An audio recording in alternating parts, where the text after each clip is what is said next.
Hello friends! ఆగండి. Next వీడియోకి వెళ్ళకండి. నేను చెప్పే ఇన్ఫర్మేషన్ మీకు నచ్చితే ఒక లైక్ అండ్ ఒక subscribe please. Welcome to our channel. మనం గుడికి వెళ్ళి అర్చన చేపించేటప్పుడు జనరల్‌గా మన ఇంట్లో అందరి పేర్లు చెప్తాం కదా!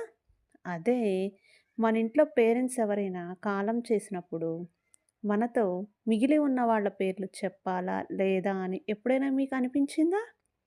నిరభ్యంతరంగా చెప్పచ్చండి. కానీ, మీరు వాళ్ళ పేరు చెప్పాక గంగ, స్నాన, ప్రయోగ, సిద్ధిరస్తు అని చెప్పాలి.